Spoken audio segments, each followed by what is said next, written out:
All right, so we are calling this meeting of the Planning and Zoning Board to order. It is September 3rd, 2024. Everybody should be able to view the agenda. If I could have someone to please do the invocation for us.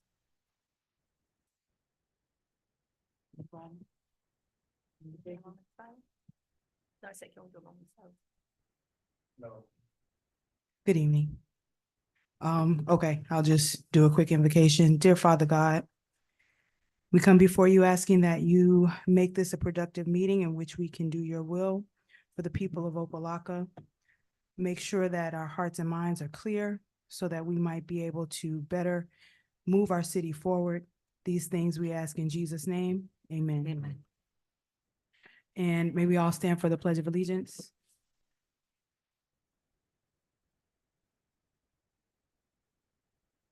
Allegiance to the flag of the United States of America and to the republic for which it stands, one nation, under God, indivisible, with liberty and justice for all. And my apologies, I did overlook the roll call. So can we have the roll call at this time? Yes, good evening. Board Member Barnes. Board Member Hibbert Smith. Present. Board Member Dominguez. Here. Board Member Mangum. Present. Board Member Mata. Here. Chairman Guerrero. Attendance confirmed. Thank you. Can we have the reading of the first item into, I think you forgot one of our new members. The new members that's not here in the list. oh, my apologies.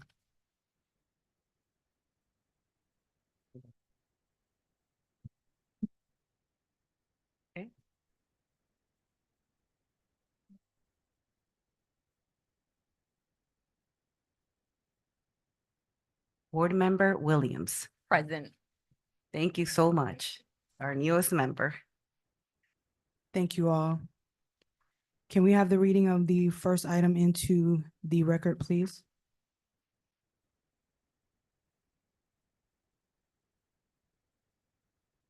The first, I apologize, Chair, did we do the approval of the minutes? Yes. Okay. The first, Let's do the approval of the minutes first. Okay. Can I have a motion to approve the minutes from the June 4th, 2024 meeting? move it. Is there a second? Claudia in seconds. It has been moved and second to approve the minutes for the June 4th meeting. Can we call for the vote? Board Member Hibbert Smith. Board Member Dominguez. Yes. Board Member Megan. Yes. Board Member Mata. Yes. Board Member Williams. Should I sit this one out since I wasn't on the board then? If you've reviewed the minutes, you can vote on them.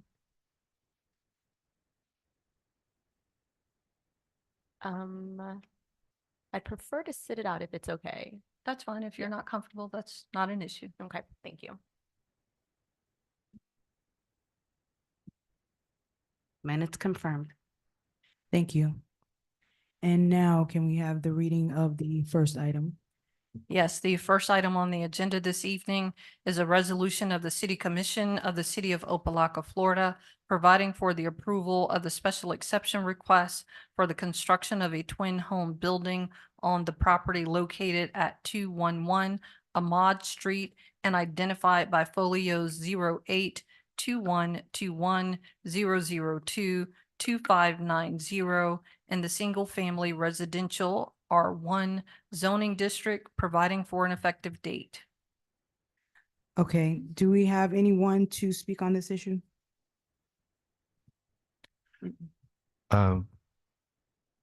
Members of the board, Gregory Gay, we do have the property owners who are here. And we do also have staff presentations. So whenever you feel it's appropriate, if you would like for the property owners to come and express their ideals for this particular project.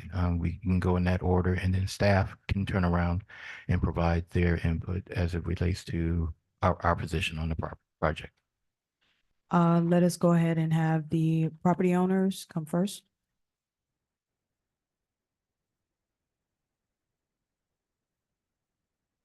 My name is Wilford Alexandre. My proposition is to develop the land as I've been working with Mr. Lee and tirelessly to get the paperwork done in order to be approved for this.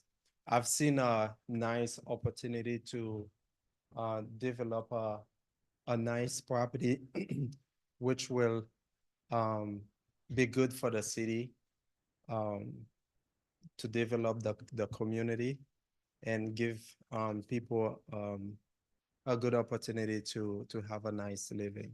That's my intention. Do we have any questions for Mr. Alexandre?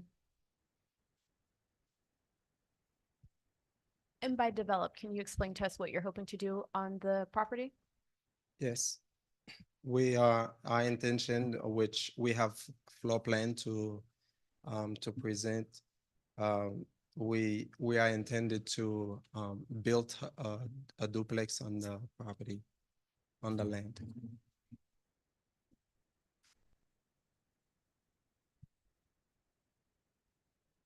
Do we have any other questions? I'll ask staff when they come and present. Maybe this is a question for staff, but do you have the proper setbacks, or is it a simple just change of zoning to accommodate 2 units? Are we gonna have to make an exception for anything else other than changing the zoning from residential to? Actually, you're not changing the zoning. What this is offering is to do a special exception. Okay. And a special exception is basically to allow for the duplex type development to occur on this site. The site is presently zoned single family, but with the special exception is brought before you and to this commission in order to make sure that you are comfortable with him doing a duplex project at this site. There are others that are located throughout the community, Okay. so this is just a part of the process. And Mr. Lee can come up and make his presentation Thank as it you. relates to that.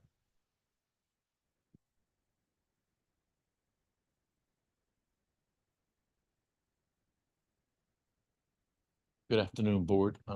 Gerald Lee, Planning and Community Development Department, zoning official. Okay, based on the presentation, next slide, please. You already know what the request is, and the property owner pretty well explained that aspect. Mr. Gay touched on the fact that as a special exception, this process allows for a duplex development to happen on a single family zone property. The property is larger than the minimum size for residential development for single family.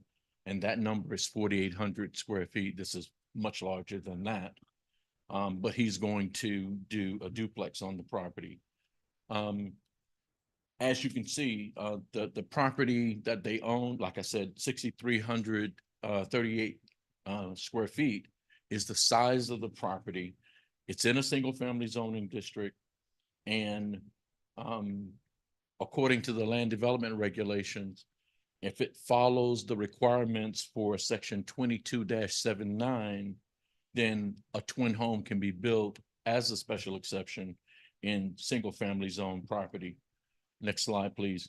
Here's the criteria of the special exception. Is the property in compliance with the comprehensive development master plan? It is, because it's low density residential on a property that allows low density residential. Is it consistent with the character and purpose of the zoning district? It is, because it provides for residential, single family, low density development on this property. Is the size, shape, and character of the property, is it suited for the proposed use? It is. It's for low density development, and that's what we are proposing. We're only asking that it be considered for a duplex as opposed to a single family zone property. Will this development adversely affect the development of the general neighborhood or the district? If you look at the property, this property is within an area that includes lots of residential single family to the north and to the east and to the west. But to the south, it's a mixture of R2, which is duplexes, R3, which is multifamily, and more residential single family. So it's within the community of all residential development. And so it's not in conflict with any of those things. So there shouldn't be any adverse effect. Will it generate vehicular traffic or create vehicular circulation or ingress, egress problems or parking demands that have an unfavorable impact on surrounding properties when compared to uses permitted by right in the same district? It is exactly the same weight, the same difficulty, the same challenges as the properties that are near it because it is of the same ilk. Next slide, please. Is there potential for fire and or other equally or greater dangerous hazards? There is no increase in danger or hazard for this development to be at the site because it is equal to everything that's surrounding it. Will this development, if approved, create an unfavorable environment or impacts on surrounding uses for noise, glare, smoke, dust, etc.? No, it is not. It's going to be equal to all the other developments that are around it. It's not industrial, it's not commercial, it's residential. Is it consistent with the existing and planned pedestrian and vehicular circulation adjacent to and near the property? It's equal to everything that's around it. It follows suit with the same kinds of developments that are around it. And is this site adequately served by essential public services and facilities, not requiring additional public expense for infrastructure improvements? It is exactly what it should be and should not incur any major change in what should happen for this property. Maybe it would be different if it was hugely multifamily or something of that sort, but it is not, so it won't cause any of those issues. Next slide, please. Oh, you're already there. According to that section and 22-60, those things are already covered, and our review of it is in support of the development that they have planned. Next slide, please. This is just a picture to show when you look at zoning, the yellow is all single family zone properties. On the bottom of the slide, there's two little sections that you can see there's writing that has R2. That's where some duplexes are. And then the darker colored areas are where the multifamily are.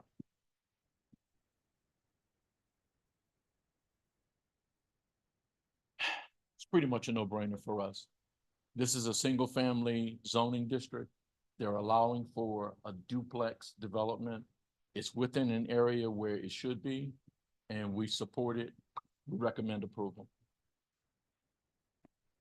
Thank you. Are there any questions for staff? Yes, Mr. Lee, is there a property at this location or is it an empty lot? It's a vacant lot. There's a vacant lot. Yes, ma'am. There's Right. nothing on the site. Oh, okay. Okay.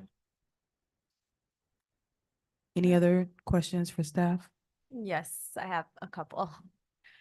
So my first question is, I know this lot really, really well. I drive by it really on a daily basis. And so it's great to see that it's been mowed and it's been cleaned up. It definitely said, it was unsightly for quite a while.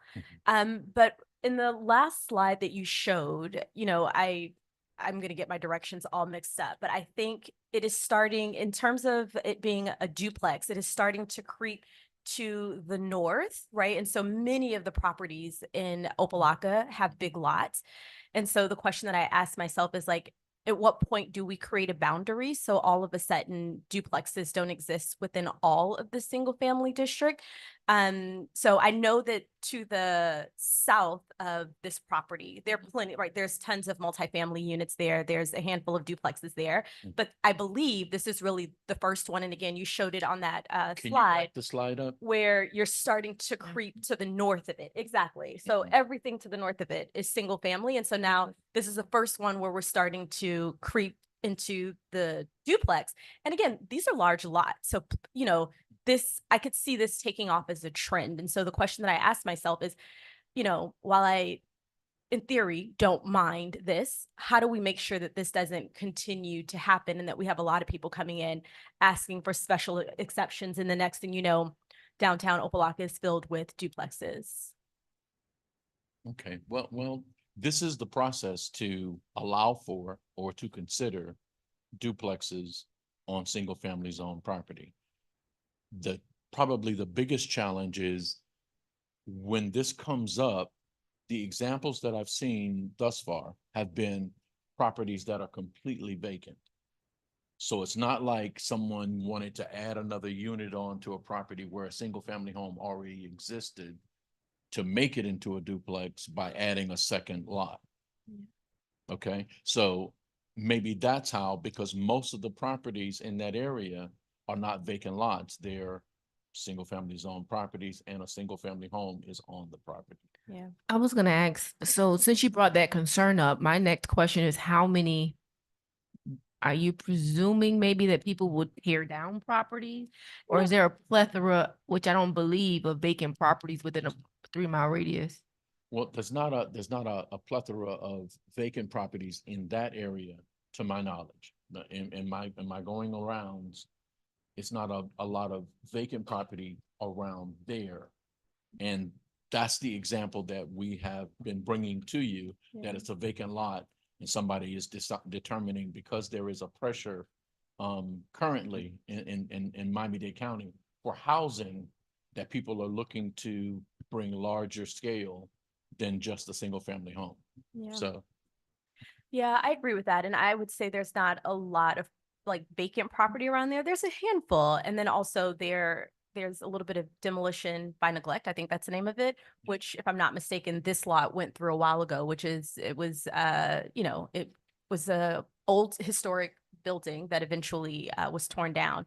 And that does exist in this general area where you have a few historic properties that are just falling down that could in a few years become demolition by neglect. I think I'm saying it correctly. that's correct. So really my comment is more for us to watch this trend, right? Again, as it creeps further north right now, further north is really mostly, I think, 100% single family homes. And now we're starting to creep into the townhomes, which again do exist to the south, but I think it's only 1 or 2 blocks where that exists. So that's my first concern. My second concern is, you know, in granting a special exception, are we able to add on conditions? And when I think about conditions, I think about the fact that on this property used to stand a historic home, if I'm not mistaken. Yeah. And I wonder, you know, as people are coming and they're building, what power or, you know, what flexibility does this board have to make sure that as someone is building a new property, that they are thinking about how they incorporate historic elements, or not just historic, but Arabian elements or Moorish elements to their new building? Is that something that we have the ability to perhaps add conditions in this special exception? Can I just interject for just a second before you answer that? I think we've allowed people to build without consideration. So how does that, if we do have it, for example, we put that recommendation on the new people, can they argue then that we allow people to build without those considerations prior to?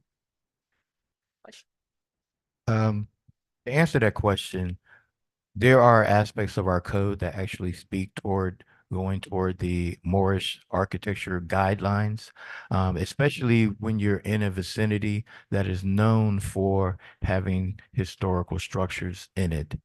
This particular location has probably at least 5 or 6 designated historic structures, and then probably another 15 to 20 undesignated historic structures.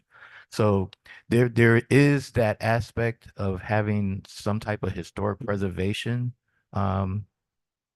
be promoted within this area.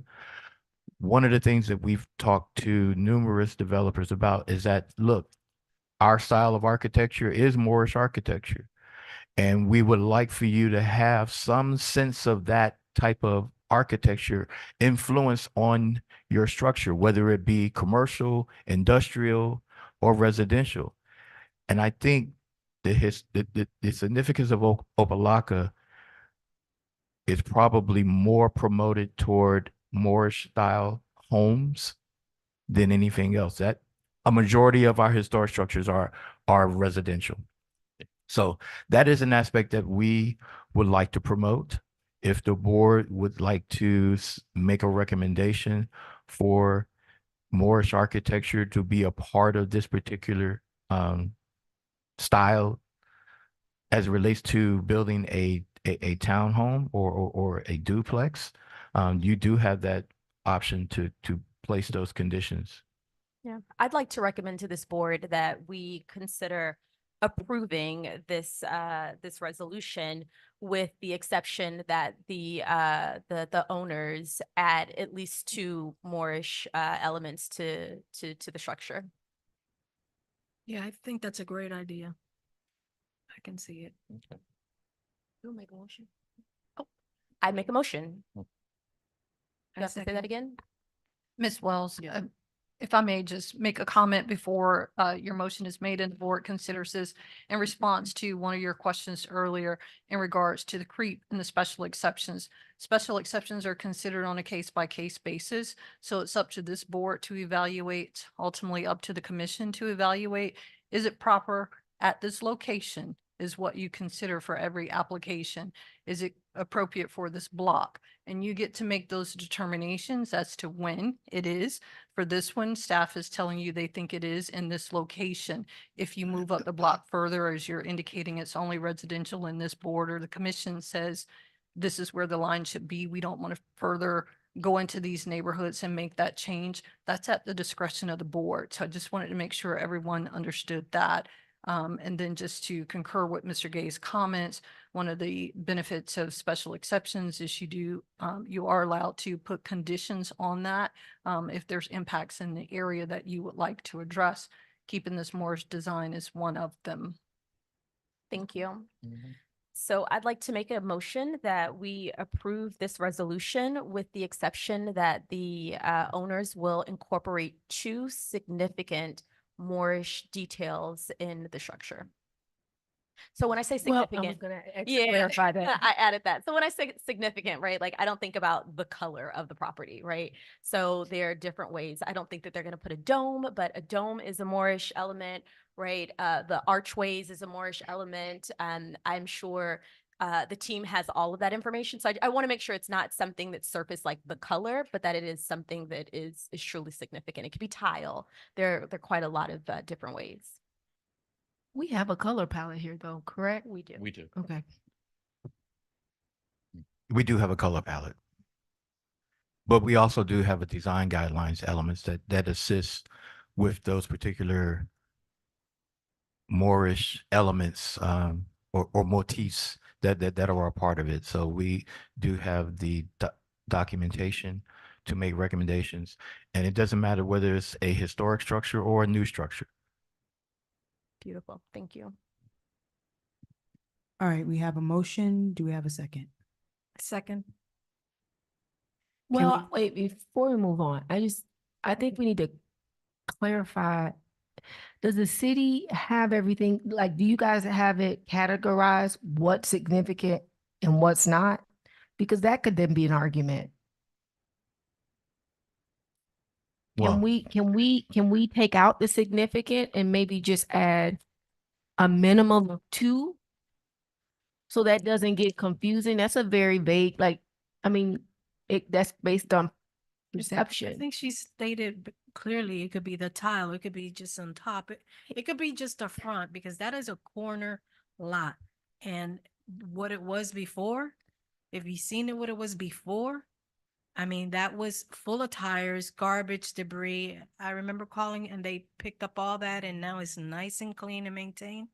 Since it's a corner lot, I think it will make an impact if it has an arch or something just to show that, hey, we're following the, So I'm happy to wordsmith it, and I like am looking for other words that match what I'm trying to accomplish. Permanent is one of them, right? So again, the example that I continue to go back to is that like I don't want them to paint the color of the structure and consider that a Moorish element because that can be changed as soon as they get the right permitting approval, right? So like I don't know that permanent is the right word, but if someone has a better word for me, like please feel free to throw it out. I think the wording that you may be looking for is design elements. right. And there are certain design elements that are distinctly Moorish. You know, the pointed arches that you mentioned before, that is definitely Moorish. Having an archway that has detailing at the top, it doesn't have to necessarily be pointed. That is something also that is also Moorish. Having a roof line is Moorish. So there are several different elements in addition to, you know, mosaic tiles that we can work with the property owner and have them kind of enhance what the facade in essence would look like. Thank you for that. So I'd like to amend my motion instead of significant to say two Moorish design elements. I second.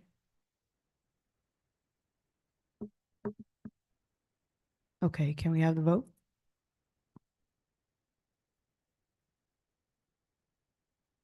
Board Member Hibbert Smith, Yes. Board Member Dominguez, Yes. Board Member Mata, Yes.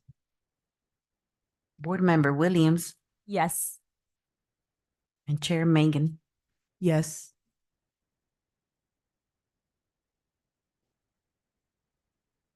Votes complete. Thank you. Thank you very much.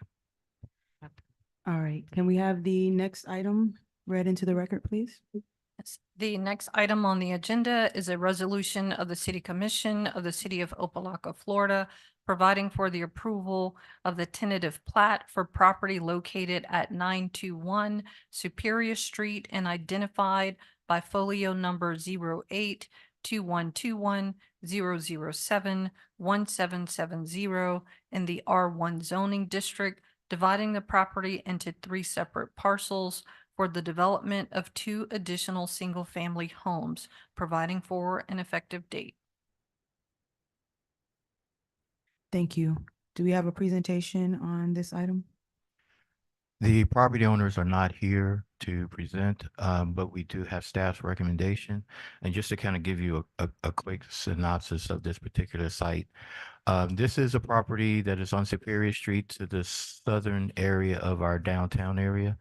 The property has 2 structures on it right now, but it is one of those larger lots that we have within the city of Opa-locka. I think it's close to either 14,000 or 15,000 square feet. So what they're looking to do is to preserve the center home, which has some Moorish aspects to it. There's another structure, which I believe is a garage. They may be looking to remove that particular structure itself. And then on the other side of the existing home, there is a rather large lot. So they're basically looking at subdividing the lots into 3 lots.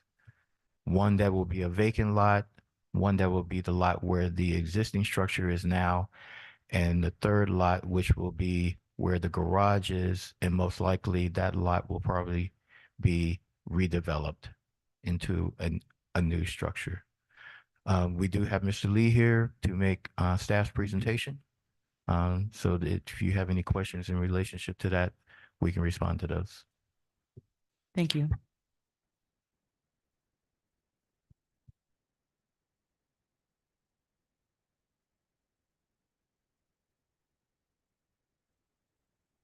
Can you cue up the presentation, please?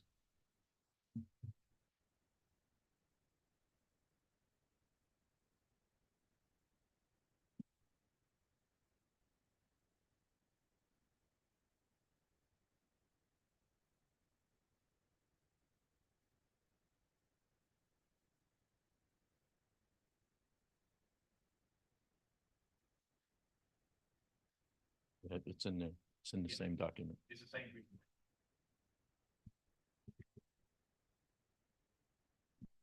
Mr. Gay has covered all the major points, so let me just finish.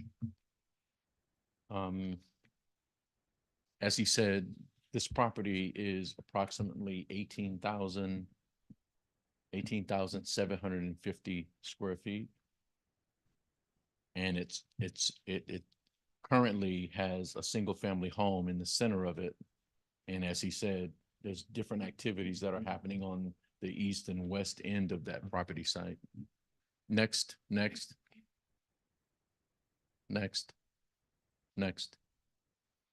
Okay, and so with it being 18,750 square feet, if they divide it equally, then it'll be 6,250. And that's what they're looking to do, still above, way above the minimum lot size, which is 4,800 square feet. But they'll have 3 individual parcels, and then they get to make decisions. Let's say someone's living in what is a garage kind of structure. If somebody's already living there, they can make a decision about whether they're going to tear it down and build a new house on that separate property, the one that has the historic home on it, and then the vacant lot.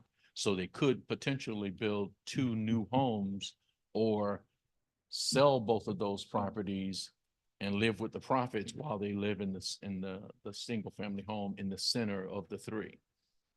So that's what they're looking to do to subdivide. And so they've come to us with this process in mind. Next slide, please.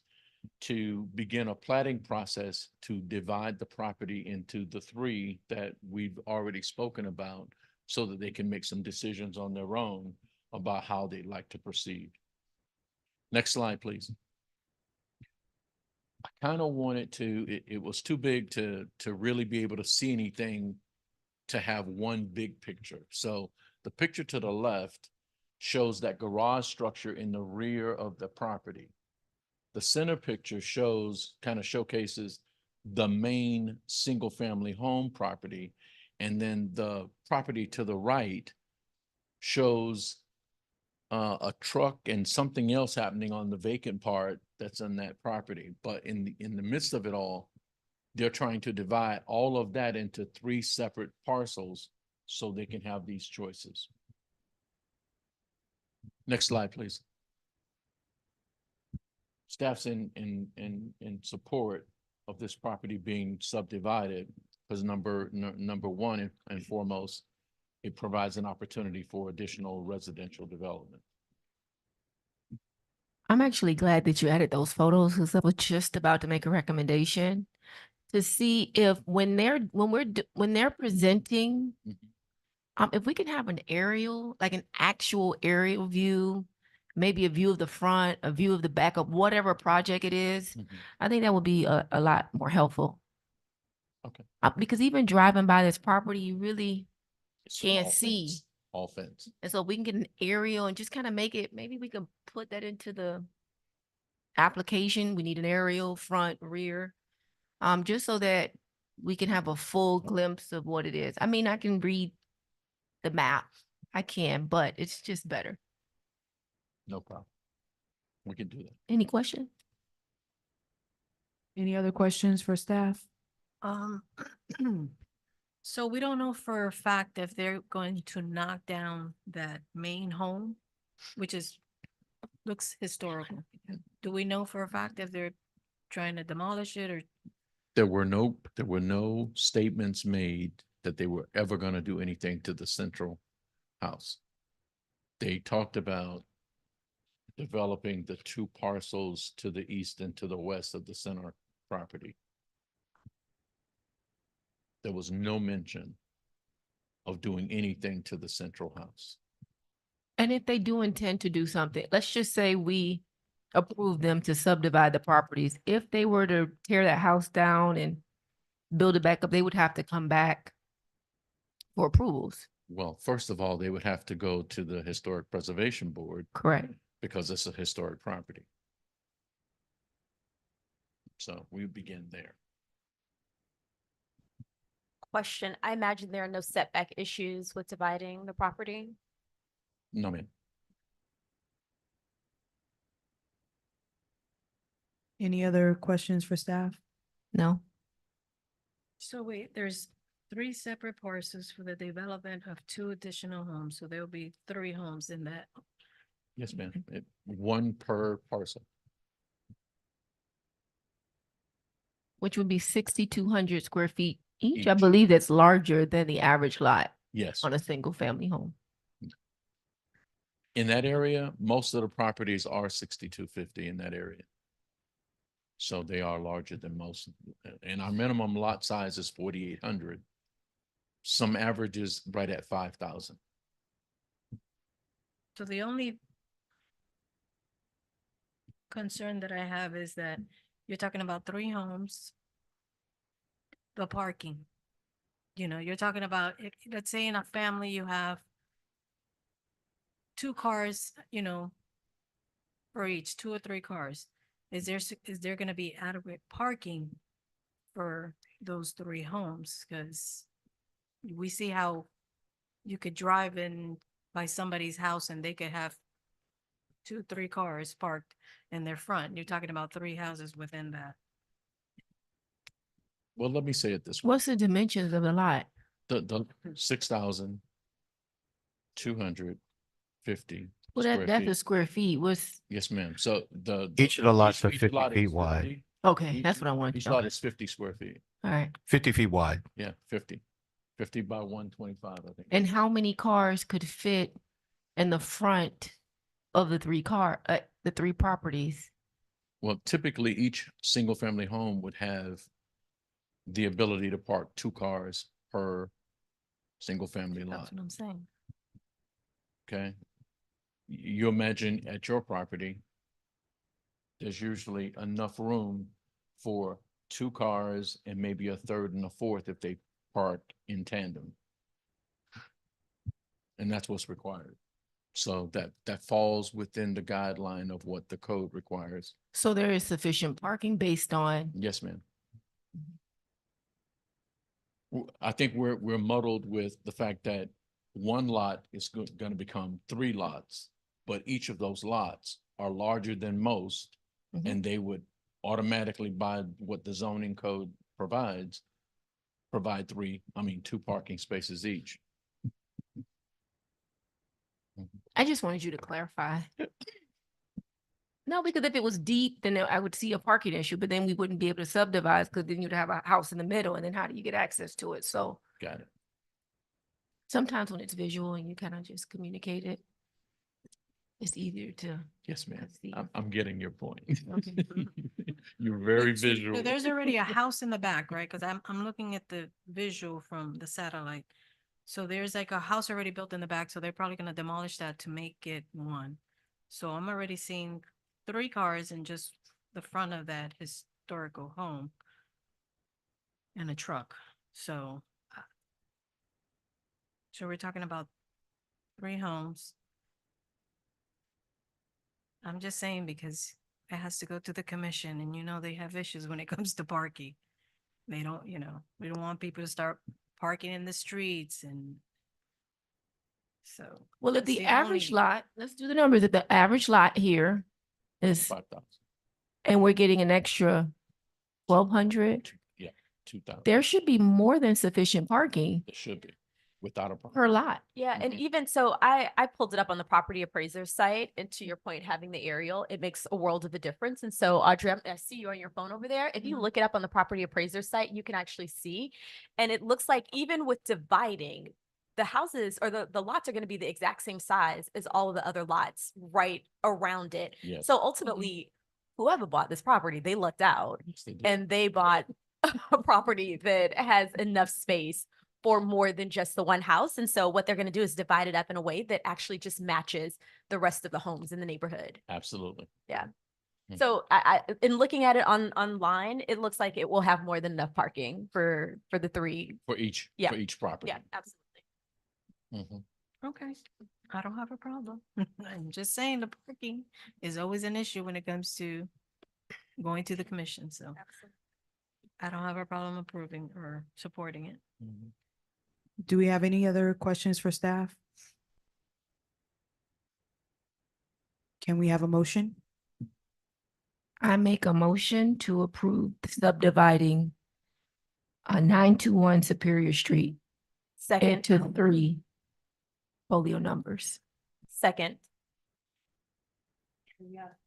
Can we have the vote, please? Board Member Hibbert Smith, Yes. Board Member Dominguez, Yes. Board Member Mata, Yes. Board Member Williams, yes. and Chair Mangan. Yes, Item approved. thank you. Can we have our next item read into the record, please?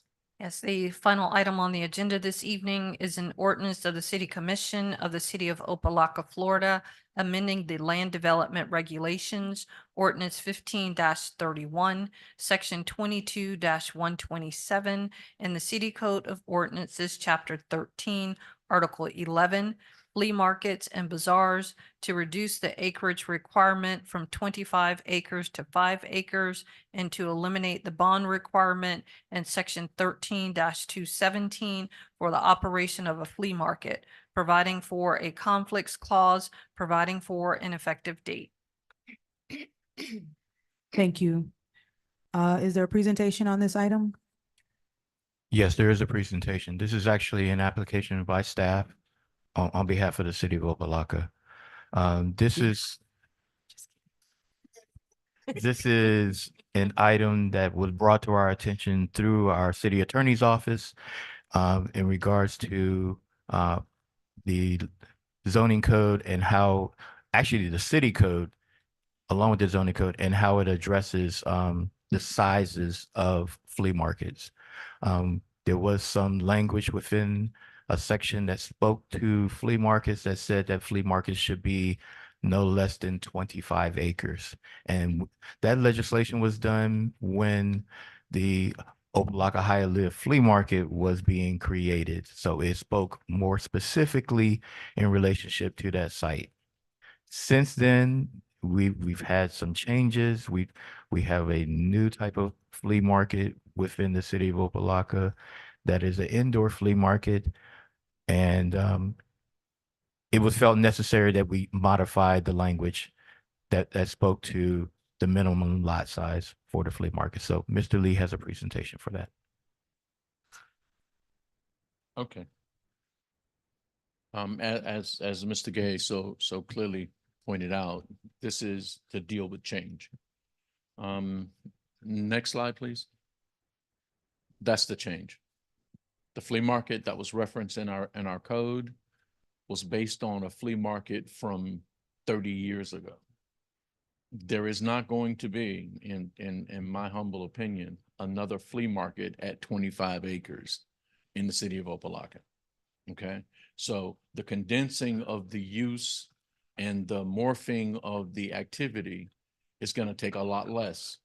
But if our code still says it's got to be 25 acres, then we limit the opportunity for a retail center of that sort to operate in the city. So since it was pointed out by the attorney's office, we were tasked with getting it done as soon as possible. So this is gonna adjust the code, the city's code, and also the reference in the land development regulations, because it refers to the city code about flea markets. So what needed to also happen, the flea market operation is going to have a smaller acreage footprint, and the operation is going to be without the need for a bond, because when they did it 30 years ago, I think the operation began before everything was solidified. And so they kind of was catching up. And so they put a bond requirement as a part of how that operation was going to be. Well, we're not doing that. When the operation comes, there's already legislation about what they can, what they can't, and the consequences. And we may not even need to consider a bond to do what we're doing. So we're removing the need for a bond and reducing the acreage, as has been stated. Staff is in recommendation of this change, and we support it. I remain for questions. Thank you. Are there any questions for staff? So the bond piece is the one that's throwing me off a little bit. And I guess my first question is, are there any other businesses or, we'll just use businesses that have performance bonds in the city of Opa-locka right now? That's not, I'm not aware of any businesses that have that requirement. I'm going to yield to the attorney, but I am going to say that there are situations in development that relate to performance bonds, and they're more so associated with the construction contracts, and whether they have the bonding capacity in order to complete a job in case a contractor is not able to complete a job. That's the bond that I'm more so familiar with. I don't know if the city attorney may know of something else that I'm not aware of. They're usually smarter than we are. So, I would yield to her. Yes, there's been some additional occasions when a bond would have been required in development. One that I'm most familiar with is in the cell tower context, and it's for removal. There's some other developments that may occur. And if you have concerns about the developer being bankrupt, not carrying out their obligations, certainly as Mr. Gay indicated in the construction side, you want those bonds to make sure that construction is complete and the project isn't left in an unsafe condition for your residents in the area, which has happened during development downturns. So it appears that in this situation, it was talking about maintenance and sanitary conditions. If for whatever reason the property wasn't cleaned up at the end of the flea market events, the city had that bond to call, as well as to stop the operations. So again, sometimes it's done in an area where there may be uncertainty, either with the development or with the developer in particular, and it's in place to protect the residents should anything go wrong. Thank you for that. So are we downsizing to 5 acres? Did I hear that right? Yes. To avoid the bond? No, they're two separate things. Okay, okay, Separate things. okay. Are there any other questions for staff? Can I have a motion?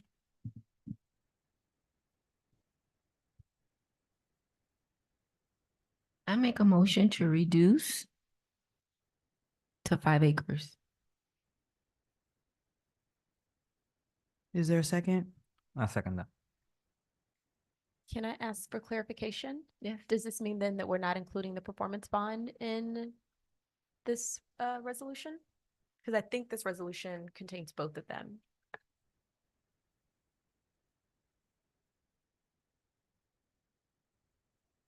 Can we have an amendment to the motion to include the performance bond? Does it need to be stated? Yes, it does, Okay. for the record. Well, I think you're more clear, so. Okay, so then am I making the I'm sorry, guys. So am I making the motion or am I just amending the motion? We're just gonna restate it all. Okay, got it. So I think what we're doing is passing an ordinance that will reduce the acreage to 5 acres, but then also eliminate the need for a performance bond. Is that correct? Correct. Yes. Okay, cool. I second it. Can we have the vote, please? Board Member Hibbert Smith, Yes. Board Member Dominguez, Yes. Board Member Mata, Yes. Board Member Williams, Yes. and Chair Mangan. Yes, Approved. thank you. Do we have any other items for this evening? No, we don't. Okay. We have concluded the business of the Planning and Zoning Board on September 3rd, 2024. At this time, I call for adjournment. It is 6:28 p.m. Thank you. It's not 9 o'clock. And there's still light outside.